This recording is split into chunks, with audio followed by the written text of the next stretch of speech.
నమస్సభా సరస్వతి వేదిక మీద ఉన్న పెద్దలు సభాధ్యక్షులకి, అలాగే డాక్టర్ గారికి, అలాగే తిరుమల వారికి, దయాగ వారికి, సంజీవ్ మాస్టర్కి అందరికీ నమస్కారాలు తెలియజేస్తూ, అలాగే సమితి వారికి, బలరాం నాయుడు గారికి, శ్రీనివాస్ గారికి నమస్కారాలు తెలియజేస్తూ, ఈవేళ కవన సాహితీ పురస్కారాలు అందుకుంటున్న గ్రహీతలందరికీ కూడా శుభాకాంక్షలు తెలియజేస్తాను. కవిత్వం గురించి దాని గురించి చాలా మాటలు చెప్పారు పెద్దలు. నేను రెండు మాటలు చెప్తాను. కవయశ్చాతుర్యేణ వర్ణయతీతి కవి అని దానికి వ్యుత్పత్తి. అంటే ఏమిటంటే, మనకున్న చతురతతో ఒక వస్తువును చూసి మనం వర్ణించగలిగిన నైపుణ్యం మనకు ఉండాలి. ఇది మొదటి. అయితే మనందరూ ఒక ప్రశ్న వేసుకోము, కవిత్వం అందరూ రాస్తాం, కానీ ప్రశ్న ఏమిటంటే, నీ మొహం చంద్రబింబంలా ఉంది అని మాట్లాడతారు. నిజంగా చంద్రుడి బొమ్మ లాంటిది నేను మాస్క్ వేసుకొని వచ్చాను అనుకోండి, భయపడతారు సాధారణంగా. మరి ఏమిటి నీకు అందంగా కనిపించింది?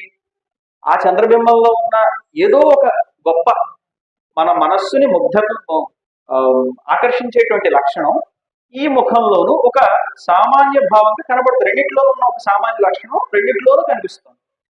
కాబట్టి దాన్ని మనం ఒక పోలికగా చెప్తున్నాం అంతే. నిజానికి చంద్రుడి లాంటి ముఖాన్ని నెత్తిమీద పెట్టి తిరుగుతారని కాదు. అలా కవిత్వం అనేది వారు చెప్పారు, గజాలకు గజాలు అన్నట్టుగా పేజీలకు పేజీలు రాయడం అంత ఉండదు. ఒక చిన్న వాక్యంలో మనం మెప్పించాలి. అయితే ప్రక్రియ అనేది తేడా ఉంటుంది. కొంతమంది కవిత్వాన్ని పాట రూపంలో రాస్తారు, కొంతమంది గేయంగా రాస్తారు, కొంతమంది పద్యంలో రాస్తారు, కొంతమంది వచన కవిత రాస్తారు. ఇవాళ రేపు చిన్న ప్రక్రియలు కూడా వచ్చాయి. హైకోలు, నాణీలు, డేగలు, రెక్కలు, ఇట్లా చాలా వచ్చాయి. అయితే ప్రక్రియ ఏమిటి అన్నది వదిలిపెట్టండి. ఇప్పుడు ఒక వస్త్రం ఉంటుంది, గౌనుగా కుట్టించుకున్నా బాగుంటుంది. అసలే వస్త్రంలో పట్టు లేదనుకోండి, ప్రక్రియ ఎంత గొప్ప ప్రక్రియను తెచ్చిపెట్టుకున్నా దాంట్లో ఊరికి డబ్బాలు రాళ్ళేసి తిప్పినట్టు. కనుక ఎప్పుడూ కూడా ఆ కవిత్వంలో మనం మనం చెప్పదలుచుకున్న విషయాన్ని స్పష్టంగా చెప్పాలి. రెండోది, ఆ చెప్పిన వాక్యం, ఒక వాక్యం కానివ్వండి, ఒక పద్యమో, ఒక కవిత ఏదైనా కానివ్వండి, అది కాలాన్ని గెలవగలిగినదై ఉండాలి.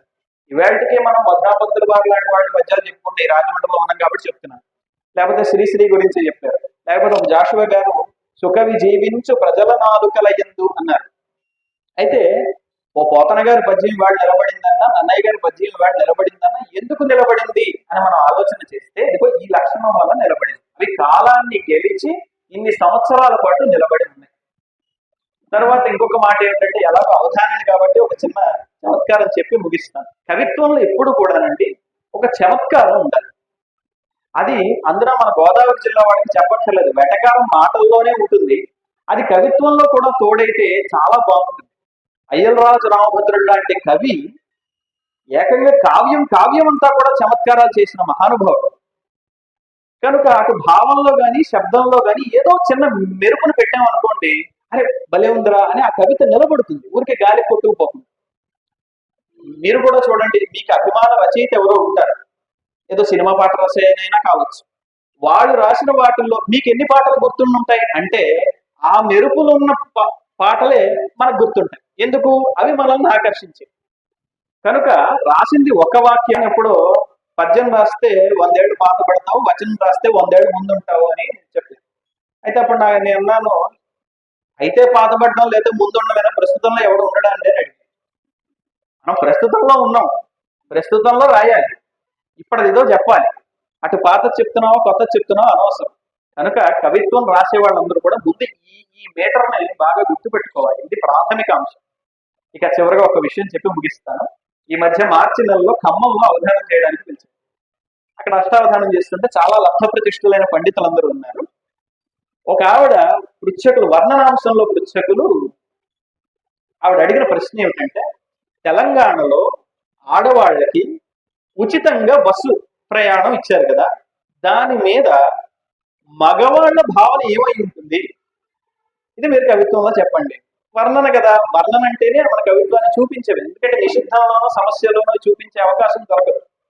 అప్పుడు నేను చెప్పిన పద్యాన్ని ఒకటి చెప్పి ముగిస్తాను. రుసుము లేని యాత్ర వెస స్త్రీల కందింప, ఆటవిలది ఛందస్సులో చెప్పిన పద్యం. రుసుము లేని యాత్ర వెస స్త్రీల కందింప, రుసరుసలను కొనే పురుష జగమ్ము. పురుషులందరూ కూడా రుసరుసలు ఆడిపోయారయ్యా. ఆడిపోయి ఏం చేశారు మరి అంటే, మాకు పథకం ఒకటి మందు మా లక్ష్మి పేర పెట్టుడను వేడుకొనిరి.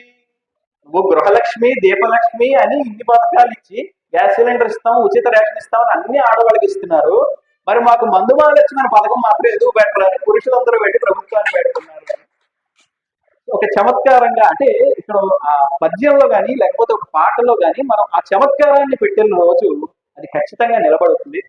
కవిత్వంలో ఇప్పుడు ఆ మెరుపు ఉండాలి. ఆ మెరుపు ఉన్నవే మనకి ఇవాళకి కూడా ఈ ప్రవాహశీలంగా ఉన్నటువంటి సాహిత్యంలో ఇవాళకి నిలబడ్డాయి. అంటే ఆ కారణంగానే కనుక మీరందరూ కవిత్వాన్ని మరింతగా ఉపాసించి ఉత్తరోత్తర బలీయంగా రాస్తారని ఆశిస్తూ ఈ అవకాశం ఇచ్చినందుకు ధన్యవాదాలు తెలియజేస్తున్నాను.